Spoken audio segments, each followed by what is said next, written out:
Hello everybody, welcome to Nunu Wako Show. Today I have a very special guest for you. I'm actually here at the office of the Mayor's Office on African Affairs, and I have my guest. His name is Mamadou Samba.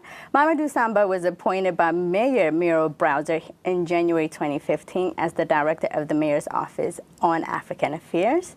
He's originally from Dakar, Senegal. Mamadou was a former commissioner of the DC Commissions on African Affairs, a role in which he served as the strong advocate for African diaspora communities.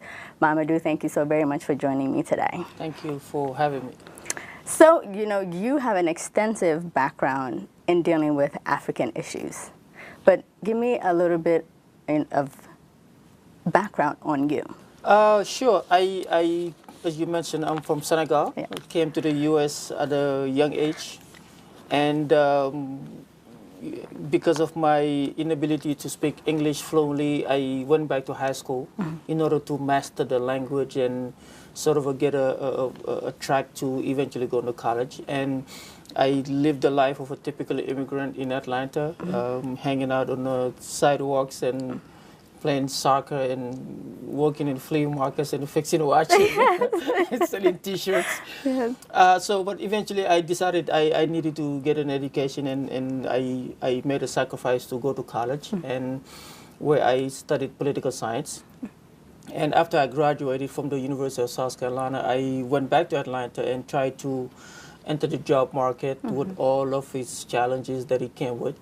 So through my graduate degree, I came to the city through the Capital City Fellows Program, which recruited students with graduate degrees to come in and work for the city. And through that program, I was able to study my first job here in the Office of African Affairs as a fellow, and eventually rotated out and then came back as the director of the office. Wow. You've had quite a journey, but it seems like you ended up where you need to be. I believe so. I mean, I'm very passionate about what I do. Yeah. I'm very passionate about the work, and as being an immigrant has been a very good preparation for this job. Absolutely. Because now I'm able to use my own experiences. As when I was an immigrant looking for jobs, nobody will give me a job because I didn't speak the language, or because my degrees were not recognized, or because my friends or people in an area had similar challenges. So all of those come into the picture when I'm in a position where we are thinking about programs and initiatives to help those communities. So it is the right place in a sense. It allows me to give back to my community, which is very important. As you know, that the Mayor's Office on African Affairs was established in 2006. Before then, there were no offices anywhere in the nation servicing Africans and meeting their needs. Can you tell me a little bit of those challenges, in correlation of yours as well? No, I mean, as in the 90s, late 80s, early 90s is when you saw a large number of African immigrants come to the United States. Before that, during independence in the early 60s, it was mainly diplomats who came to study and people in the upper class. And so as we went through different immigration laws, and sort of opportunities start to open up for immigrants to come in and live and work, sponsor their families to come. But when they do come, it comes with a set of challenges. Right. For one, like in my own case, for example, you come to the U.S., you hit with a sudden culture shock. Right. It's a big country, you don't speak the language, you don't understand the culture, you don't understand the mannerisms. You don't like the food. You may not like the food. Yes. I like cheeseburger when I came. But I mean, it's a very difficult place to, when you first come in and you don't have the structure, you tend to be lost in such a big world. Right. And so it is important to have an office such as this where, as African immigrants, we understand the challenges when people come to DC or come to the United States. They don't speak the language. They struggle between their own culture and a different culture, their own identity versus a different set of identities. All of those things get lost in between. But then you gotta live, you gotta work, your kids you have to go to school. Right. And so all of those things are challenges that people face. And so, plus you come in, you don't know anybody. And you may have a relative here. And so this office serves just as that, to serve as a liaison between the African community and DC government, so that all of the resources, whether it is jobs, whether it is education, whether it is language access, whether it is public safety, all of those resources and opportunities are available for the African community, just as they are available for the Latino community, for the non-Latino community, for the Asian community, and for the non-Asian community. Absolutely. So our office serves a wonderful purpose, and we are doing just a fabulous work. Absolutely. And our other cities have followed suit, because this is the first.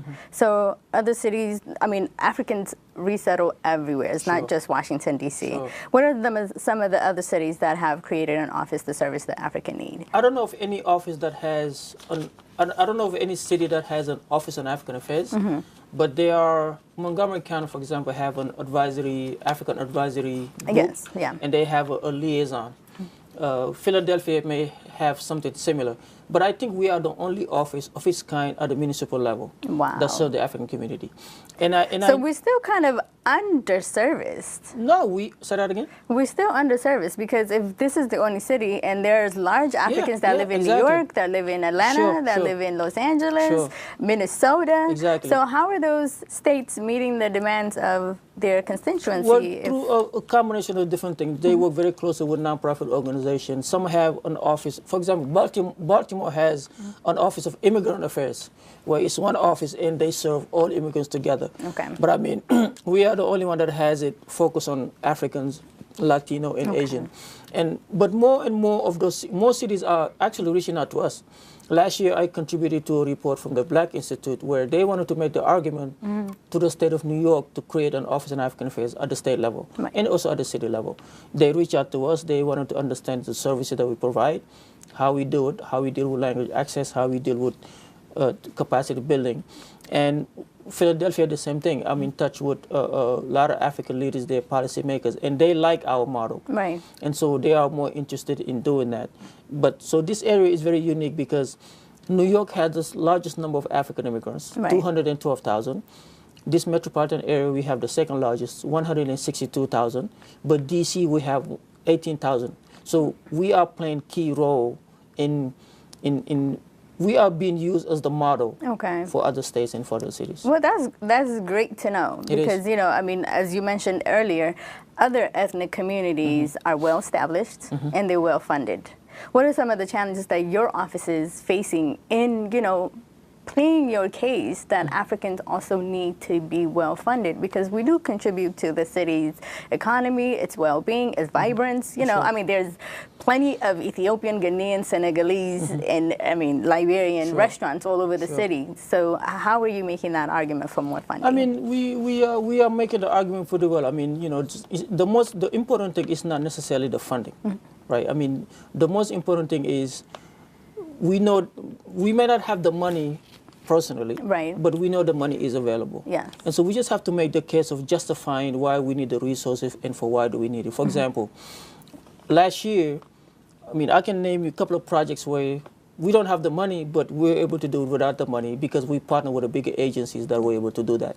So for example, last year, we partnered with the Office of the Chief Technology Officer, and we partnered with an organization called Coders for Africa to launch the very first African Diaspora Coding Academy in the entire United States. Wow. And we are training 120 Africans every Saturday on computer coding, how to develop mobile application, and web and software development.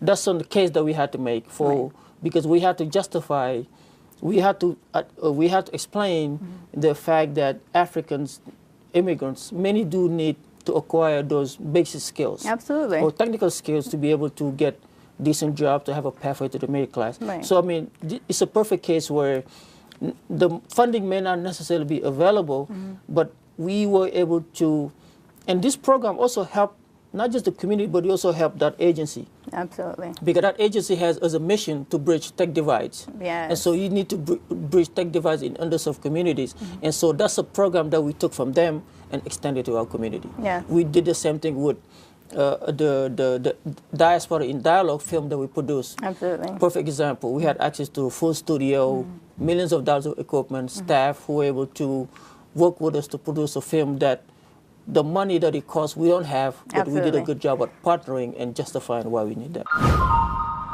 Absolutely, and these are, you know, amazing projects to execute, because there are young Africans who are immensely talented, who are gifted, because when it comes to the tech world, you need both talent and gift. Sure. So it's amazing to learn that you're actually nurturing those talents, and hopefully they do good for the city as well as the continent. No, it's important because we need to ensure that they also have the opportunity to grow. Absolutely. I'm one of those where there was a time when I would have loved to have an office in African Affairs to come up with those kind of initiatives. Absolutely. So again, it's a very good preparation, because now it's a case study. Yeah. And then we know what the community needs. We work with the agencies, and we're doing fabulous work to not just provide tech training, but also through the film. I would have never guessed that I would have one day lived to produce a film like that, to be able to show outsiders what Africans are all about and how we're contributing to the city. Absolutely. And you know, this has a huge Ethiopian community. Huge. I almost want to say that there is a restaurant or a coffee shop on every block. Every or two in every block. Yes. It's almost like it's a little Addis Ababa. But it's good. Yes, it's good. And it's a great thing. It's and, a great thing. And our community, Ethiopians, although now our languages are, displayed all over the place, and we can come and speak to somebody in Amharic, we still face a lot of challenges. How are you helping, or are they even coming to you? Because our community also tend to be complacent. We want to deal with our own problems, and we don't want to air it out. How are they? That's not just the Ethiopian community. That's in every community.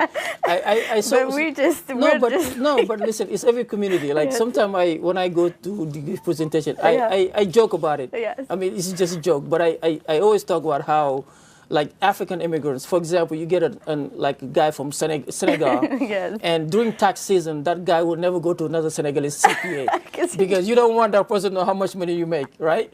And so you'd rather go to a CPA who's like German or Chinese because, you know that person does not care. Yes. Or you see an African guy, Ethiopian guy who has cancer, they will never go see an Ethiopian doctor. I know. Because they will think that doctor knows a cousin. Yeah. And if that doctor knows they have cancer, the cousin will know, so they'd rather go to a Chinese doctor or Russian doctor. Right. I mean, very true. The point is, those are challenges that we face. Yes. I mean, we tend to be siloed, and you have Senegalese, Ethiopian, Ghanaian. Everybody is like working separately, and everybody's working to solve the same issues. Yes. Spending lots of money, not communicating, and going to meet with the same person to get the same things done. That person ends up getting frustrated because I cannot meet with, like. So I mean, we have to join our forces and address these issues together. Absolutely. And so in doing that, the challenges are the same across all communities. It may be worse in some than others. Unemployment is a problem in all communities, not just the African community and not just the Ethiopian community. Absolutely. The fact that when we come here, you get, I mean, go out in DC, you get on a cab, more than likely Ethiopian, more than likely very educated, maybe with a PhD or master's degree. And so that person is only doing that because when they came to the U.S., their PhD is not recognized, or whatever skill they had back home is not recognized. They have to go through the process of getting that translated, recognized, recertified, accredited. That takes 2 years. It does. Especially when they ask you to bring a copy, sealed transcript in Ethiopia. Where are you going to get a sealed transcript? Exactly. It doesn't exist. It doesn't exist. Exactly. So you waste a year or 2 years. What do you do in between? You go get a job. Absolutely. And then you end up getting stuck there. So those are the challenges that are common in all communities. Absolutely. And and I'm glad you brought that up because I want to talk to you about the homelessness. Okay. There are a lot of Africans that are homeless here. Yes. And the factors are a lot. It's lack of job, it's lack of opportunities, not having families. But how is the office helping them at least get their basic needs met? Well, I mean, we're not helping them directly. I mean, we are supporting the mayor's plan, vision to ending homelessness in D.C. through different mechanisms, through, investing in affordable housing, through closing D.C. General, and building houses where families are placed temporarily. For them. Yeah. Exactly. So, I mean, what we're doing with them is once we identify them, we put them in touch with those resources. Absolutely. And actually, I had to deal with one of them in December, where African guy homeless. But I mean, what we do is, again, we don't solve those problems directly. Right. We support the bigger agencies in identifying them and connecting them with the resources Absolutely. that are plentiful, that are more than enough to ensure that they get access to those services and benefit from them. I mean, it sounds like you have accomplished a lot in less than a year. Touch on wood, man. Touch on wood. Knock on wood, exactly. Knock on wood. Yes, but what are some of your goals to accomplish Sure. as the director of the office? Because Sure. 4 years is really a short time, and you've already used up one. I mean, my goals have been the same since we came last year. I mean, our goals fit right under the mayor's vision to providing a pathway to the middle class. I mean, so we don't have goals that are different from what the mayor has overall. I mean, but, you know, at the office level, we want to make sure that we continue to raise the visibility of the office because this is the only office of its kind in the entire United States. Absolutely. And so this office has huge potential. Yes. Like, sometimes I think about the potential of this office. I can't even imagine, like, how much we can do with this office. Absolutely. And so we also have to continue to raise the visibility of the African community in D.C. because people know we're here. We pay our taxes. We live in the neighborhood. Our kids go to school here. But we are invisible in many ways. And so we have to continue to raise the visibility of that. We also have to ensure that the community knows about the office and they come and take advantage of the resources. Absolutely. Education, technology, and so on and so on. And so in raising the visibility of that, what we did last year is, after so many years, when I came to DC in 2011, I came and I found everybody was talking about, well, we don't have data, we don't have research. And so when we came in January, you know what we did? We launched our own survey to fix the problem. Yes. Because we don't want to just identify the problem, we want to come with solutions. Yes. We launched our own survey in partnership with George Mason University, the very first survey of its kind in the entire United States, Yes. where we're capturing demographic information on Africans who live in D.C., where do they live, how old are they, how much money do they make, and then that report will result in a survey.